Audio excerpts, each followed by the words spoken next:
Welcome to the Skincare and Food Podcast, episode 5. We've reached over a month of our lovely grouping together. My name is Amira. I am joined by Maria, Tuna, and Karolina. Thank you so much for having everybody here. Welcome, welcome.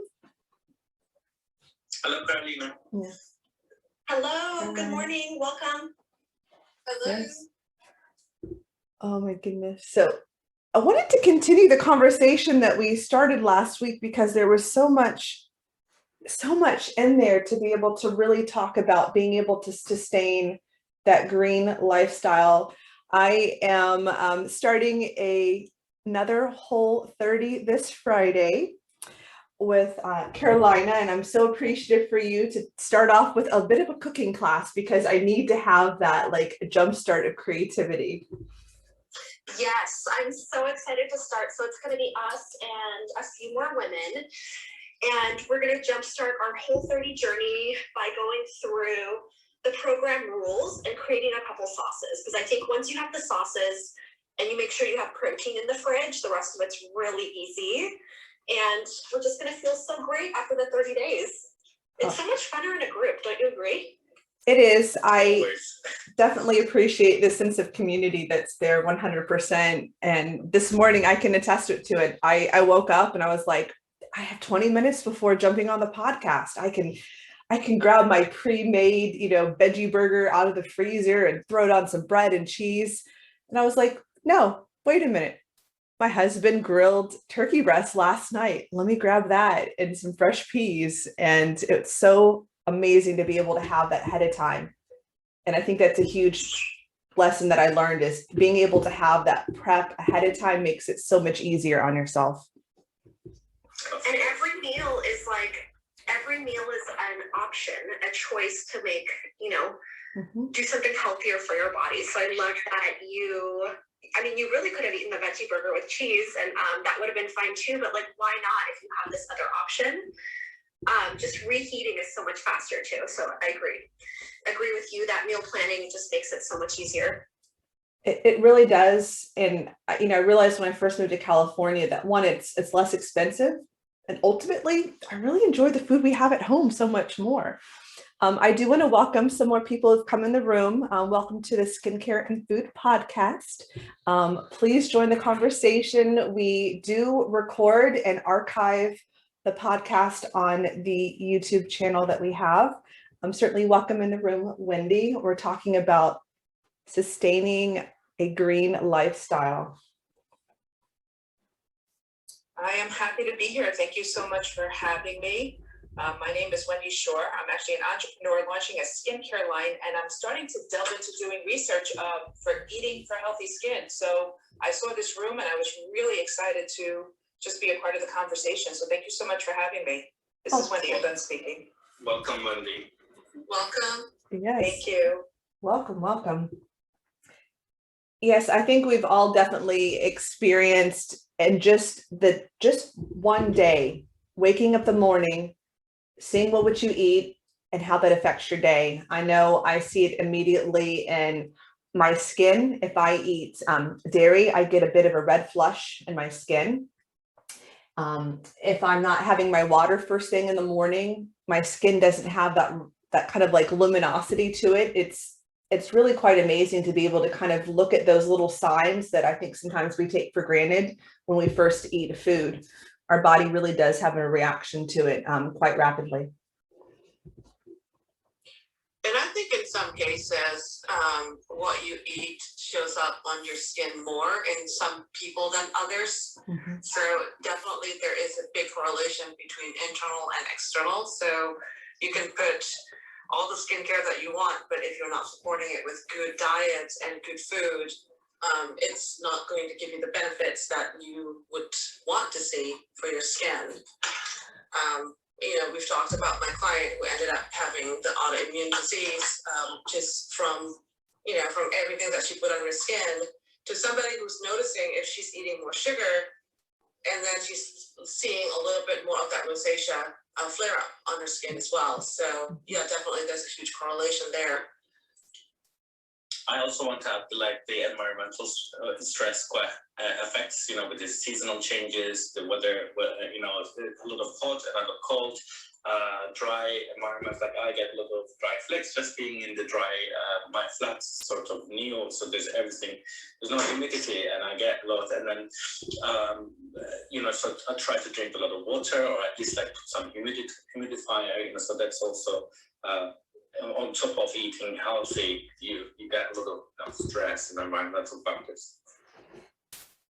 Yeah, that's certainly an excellent point to bring up. I noticed a huge shift in my skin and my hair from moving from Georgia to California, especially with the Bay Area, not having as much humidity as Atlanta. Atlanta has a crazy amount of humidity. And I realized that my skin and my hair was almost reliant on having that humidity. And it took my body a good 6 months to really have a shift in getting used to the environment. And I had to really boost up on the oils that I used on my skin and my hair. Yeah, I'm in sunny South Florida, and it is humid here, and I do feel much more moist when I go up to back to New York to visit my friends. I definitely feel the difference in my skin, like almost immediately. So that's funny you said that, Maria. Thank you. Absolutely, absolutely. I actually grew up in South Florida. I was born in Naples and grew up in Fort Myers, Florida. So I think on top of the humidity that's there, the salt in the air, I know made a difference in the texture of my hair. My hair is actually curlier when I lived near the beach.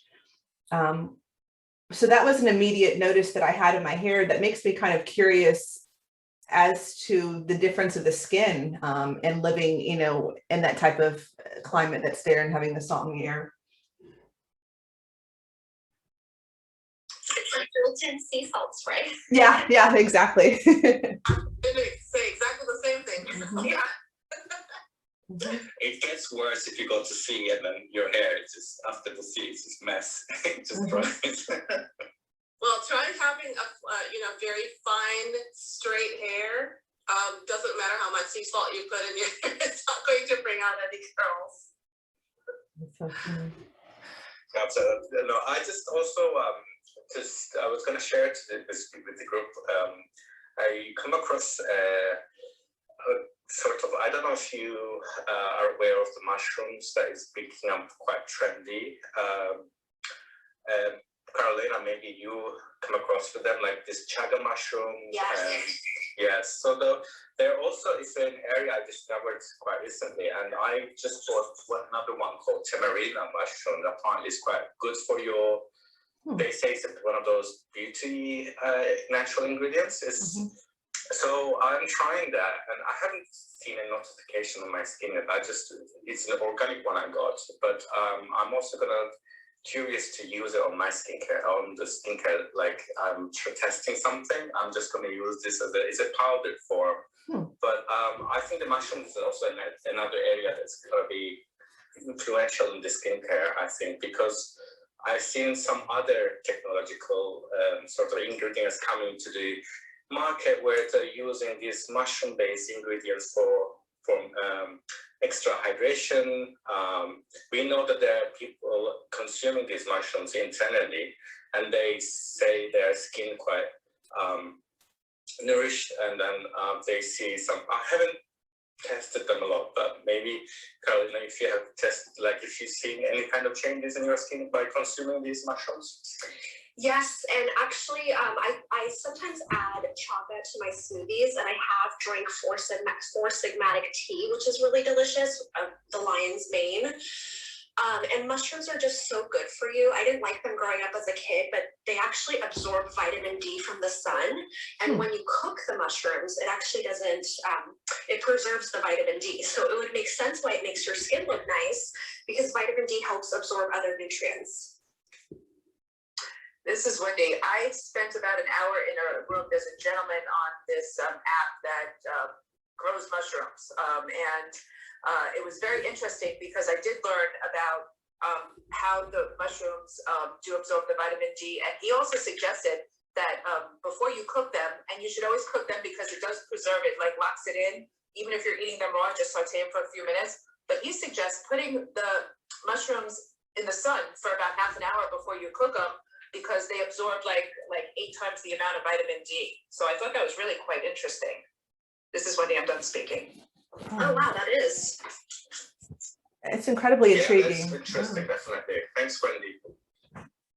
This is Amira. I'm really curious about the ability to be able to retain the nutrients topically opposed to ingesting them. I mean, I love the crossover of having ingredients that you can use both internally and externally.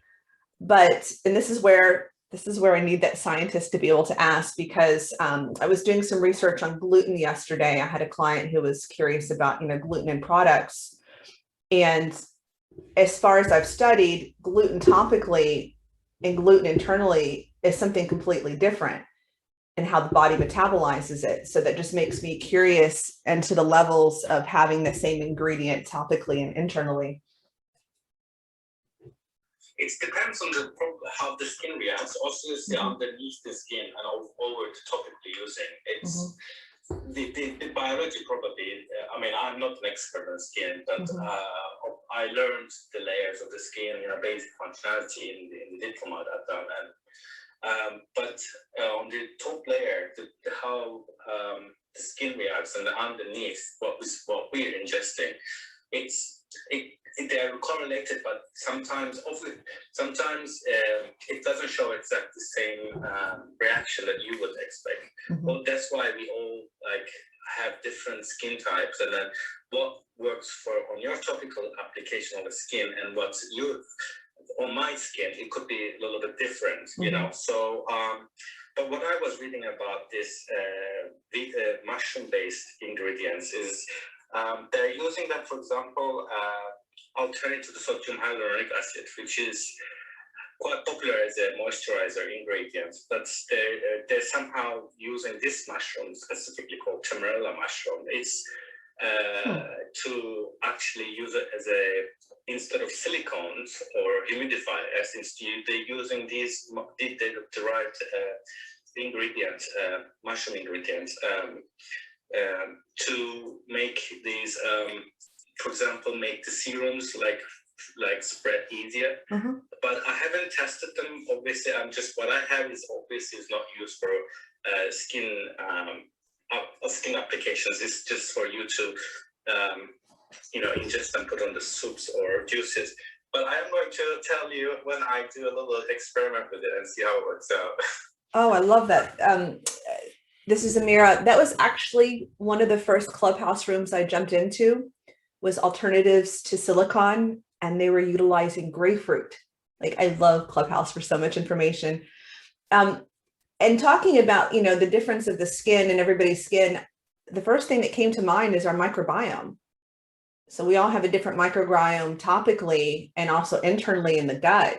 And so that just makes me even more curious of being able to utilize skincare products that are going to be able to help adjust to that, to be able to balance out the microbiome, which, I mean, I know is not a new concept by all means, but that just kind of, makes me think about the differences that we have and how can we adjust that. This is Maria. I wanted to kind of expand on what you, Amira and Tuna, you both are saying. Somebody who's allergic to certain thing internally, it doesn't always transfer to topically. So somebody could have a contact dermatitis, for example, and they can't use something topically, but they can still eat it, and vice versa. A good example of that is my son with tomato sauce. He can eat tomato sauce, but once it touches his skin, his eczema flares up. So it's nothing that he's not allergic to tomato for ingestion, but he just can't, he has to be careful when he eats them. It's an interesting thing. Same thing with citrus in some cases as well. That's the same for my daughter with citrus and berries. She can eat the berries, but then, on the way out, it creates a rash. And then the citrus creates a rash around her lips. So our pediatrician, I actually was talking about food allergies with her, and she said internally it's not doing anything, but the skin contact, the contact dermatitis is flared up. So she was suggesting doing Vaseline or just taking it a little bit easy around, you know, where she's having irritation with those foods. Wow. I actually found an alternative. I'll send it to you to Vaseline. It's an unpetroleum option. It's, you know, no petrol based, no coal, but I'll send that over to you. You know, I'm always looking for an alternative to get away from petrol based ingredients. Yes, I know they're not good, so that would be great. Thanks, Amira. Yeah. I just also want to add a little here that don't forget the skin is also, we don't really maybe aware of this concept, but skin on its own is another organ separate to our organs. It behaves and functions in a complete different way to your liver or heart or how's your, you know, other organs. So it is an organ on its own. It's the largest organ actually because it covers all of your body. That's what we learned in the skin, in the beginning of the skincare biology. It's a separate organ. So maybe the way that like sometimes how it behaves ingredients internally, because your liver may have a reaction or your, I don't know, other parts of your body, internal body may have different reaction, and skin does not have a reaction. So just wanted to add it over there. Love that. That's the point. A lot of the time we forget, well, I forget that the skin is an organ.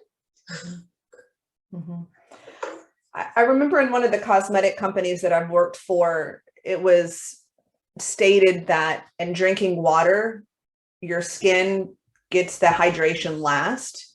And that's why it was so important to use, you know, topical hydration. I mean, I want to know like the truth behind that. Is that really a thing or not? Or is that just kind of, you know, that skincare company's way to kind of angle with using topical hydrators?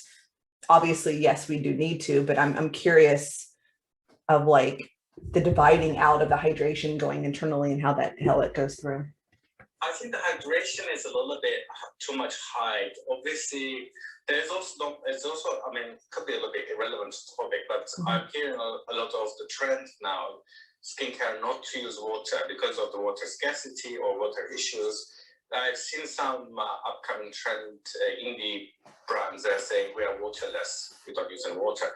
So on the topic of using water outside, I mean, I just wash my face and after that I just use some kind of basic serum, the one I made or whatever, or oil-based serum. Because don't forget, oil is just lighter than water, so it kind of keeps the moisture. So I think you can just wash your face and it's fine, but don't forget that everybody's saying like drinking too much water is good for you. It's actually not, because everything too much is never good for you. I mean, that's true. In water as well, you can die by drinking too much water. Yes, I actually, my acupuncturist, thank you, Kaya. My acupuncturist was just telling me that drinking, because I was bragging that I was drinking sometimes over 100 ounces of water a day. I know, Amira, you and I love drinking water, but she said, you know, any more than that, I'm just basically stripping my body of minerals, and that's not ideal. So I'm actually doing something bad for my body and skin instead of good. And then I wanted to also say, I forgot what I was going to say, but with, makeup, like, I know we're in the, you know, skincare and beauty industry, but makeup does not look good unless you have good skincare. If you don't have that hydration, it doesn't matter if you're trying to get a highlighter or what, you just won't have that glow unless you use proper skincare. Absolutely. Yeah, 100%. What I have found really works for me, and this was, you know, through actually developing our product, is after I wash my face, and, you know, we can go into that conversation of, do you use soap, do you not use soap? And I tend to not use soap in the morning. I do at night to wash off the day's grime. But so I leave my face slightly moist, and then I put on a high quality hyaluronic serum. And I feel that locks in the moisture. And with that, I actually really do notice a difference in my skin. So I am all for the topical hydration. And then after that, I put on a moisturizer as an occlusion to lock it in. And then, you know, I just go on about my day. If I'm going out, I put on something with SPF. If I'm staying in, I don't. And that's another thing that's really important. Of course, we know is the SPF, especially being here in South Florida. But yeah, I think the moisture, the hydration is super important. This is Wendy, I'm done speaking. Thanks, Wendy. I can actually vouch for that because I did a serum oil for myself, and I used it first time without washing or cleaning my face. So I had a lot of dry flakes around my cheeks and around my nose. But I thought this is oil, it will moisturize it, right? It just pure, it's a combination of like carrier oils together, like argan oil or what else I use, like coffee oil and things like that. And it didn't work. I just realized after a couple of hours, I can still see the flaky, flakes around my skin. So what I did, I washed my face, I cleaned my face, left it a little bit damp, and then I used the oil serum, and that made a huge difference because there was nothing else left. Because don't forget, every time you want it, even the skincare company says use the product on a clean skin or warmly or just a bit damp skin. That's why it works, so I'm totally watch for that. And talking about all this topical application of washing the face and then going to your next step, I'm getting very curious about the quality of our water. Growing up, my grandmother had a well, it was very high in iron. Here I feel in the Bay Area, San Francisco, it's very chlorinated. And I can think about how drying that can be to the skin topically, and that it's like you almost have to catch up from the drying that you have of just washing the face and then going to your next steps.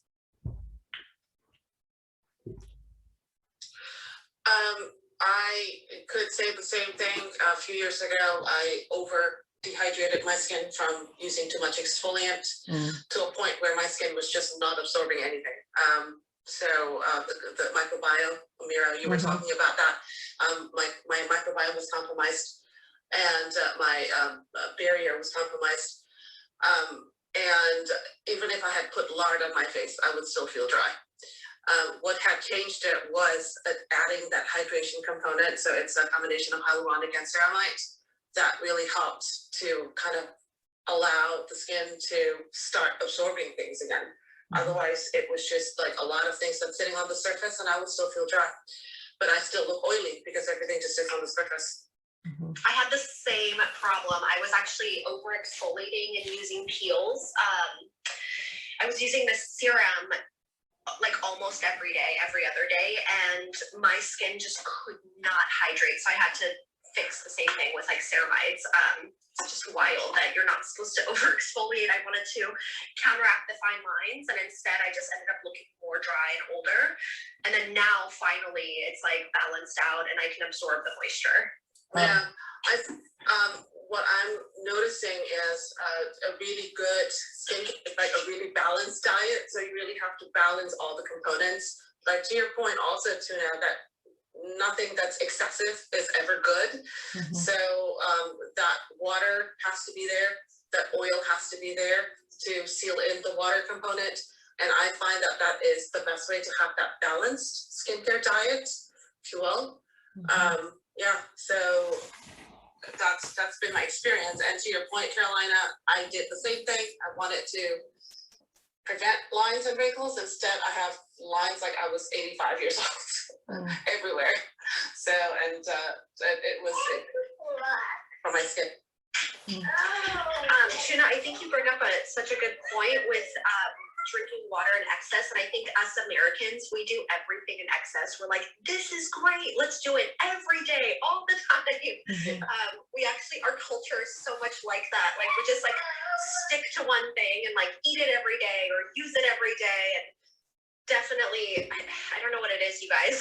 I do it in excess, but the balance is so key. It's like finding that perfect balance. And Amira, I know you and I are going to do that Whole 30. Every time I finish a Whole 30, which I just did, my skin is just glowing because it is internal, external, finding that balance, finding what works for you. Like there's nothing like that glow. It's so youthful.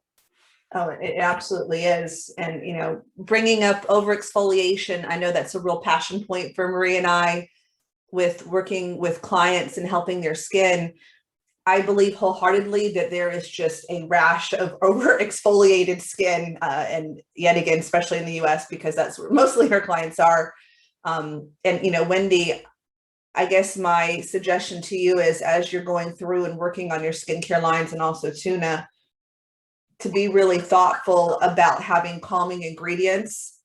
There's, you know, a few lines out there that speak about that, but I don't think that's as talked about. And I think that's really important, to be able to have that calming property, from everybody thinking they need to add a glycolic and a salicylic and retinol constantly.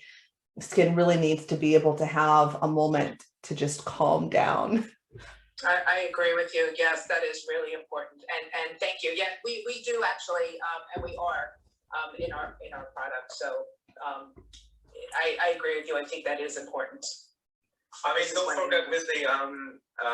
forget with the like, this goes with the same thing as face wash. Mm-hmm. If you use too much like what you call soaping agents, it also it strips the oil from your face, which affects your microbiome. Mm-hmm.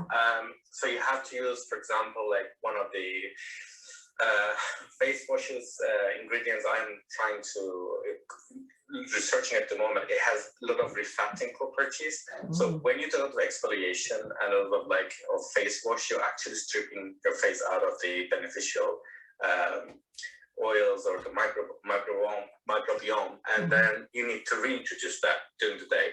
I don't use exfoliation too much, to be honest with you. I don't know. And don't forget with the exfoliation, there's a lot of like myth out there that you can use like shells or like anything like sharp. Don't use them. They just like destroys. Like it's really hard. Like what, for example, from my own diploma, we are learning to use very soft beads, like jojoba beads and things like that. Or maybe like something like clay based, very, very soft, because if you use anything sharp, it also damages your skin. So don't use, I mean, they don't like, also there's this, do you know Hiram? He's like a huge YouTuber. Yeah. Yes. Hiram also like, he says that as well, like don't use it too much, don't do too much face exfoliation. So I only do it maybe once in a week or something. I don't do much. I think washing your face with just normal water actually does a lot more cleaning, but you know, but that's just my opinion. Yeah, that's what I do in the morning. I just use a washcloth and I gently just rub water. I don't use any product, because I think that enough exfoliates the nights away. But like I said, at night, you know, since there's much more out in the atmosphere that's clinging to your skin, I want to get some of that off a little bit. And one of the products, but I'm going to go back. One of the products I think, I'm trying to remember, but I think it was betaine, which is reduces the sensitivity and has a calming effect on the skin, and that's an ingredient I know that we were, and I think it's if I'm wrong, I'm sorry, but I think that's one of the ingredients in our hyaluronic serum that does act as a calmer, and it also helps adapt to moisture losses again, so it like actually balances your hydration. It's kind of a cool little product, and it's so funny how much, you know, I'm a restaurateur and I'm learning all these scientific, you know, and I'm just loving it. The more I learn, the more I just, you know. Welcome to skincare world, Wendy. Yes. It's I feel like that is the same. I started this journey last year, and I'm just, it was my kind of story. It's a little bit like I didn't, you know, start formulating right away. I just, because of circumstance, I said to myself, I will do this myself, because the private label manufacturer was just like, it was just foreign to work with. And I had people asking about, you know, when are you going to have your products and stuff, and I'm run out of stock. And I said, well, you know what, I'm going to do it myself. The moment I discovered the whole formulating of go down the rabbit hole, I'm just loving this more and more.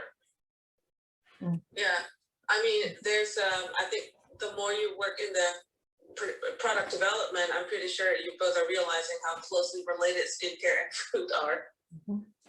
100%. And I'm really glad, Tuna, that you brought up the exfoliation and elements that are going to be more gentle for a mechanical or physical exfoliation. And that's where I get really excited being an educator, because I think that that's where the line needs to come in, to be able to re-educate that there are other options. you don't have to physically feel that like heavy grit to be able to have an exfoliation. I love enzyme exfoliators. I'm a big advocate of them, but it's hard for clients to feel that they're getting an exfoliation because they don't feel the grain or the grit. And that was the same way when there was a shift in the industry, getting away from using sodium lauryl sulfate. You know, we're so used to having all these big foams and bubbles going. Can you have a clean face without having that? Yeah, you can. It was just that like mental aesthetic feeling of having all those suds. So I love this platform and being able to go through and just kind of help re-educate that you can exfoliate, you can get clean, you can have these abilities and these nice green ingredients and get the benefit. Do you remember one of the advertisement? I think it might have been for our dishwashing liquid, and the way they test if the glass or the plate is clean is that has that squeak. Yep. So that's what people are looking for their skin as well. So they want that squeaky clean feel, which when I talked to a client, I said, okay, that's a false sense of clean. It's especially if your skin is dry, that squeaky clean feel is not what you want. So we're kind of still comparing our skin to, how we're cleaning our dishes, I guess, in some way or another. There are still clients out there that are using St. Ives apricot scrub. Tuna, I don't know if you're familiar with this product, but it is like broken shells scrubbing your face, creating micro tears. It's awful. So I'm glad that we're out there educating people otherwise. I can't believe that.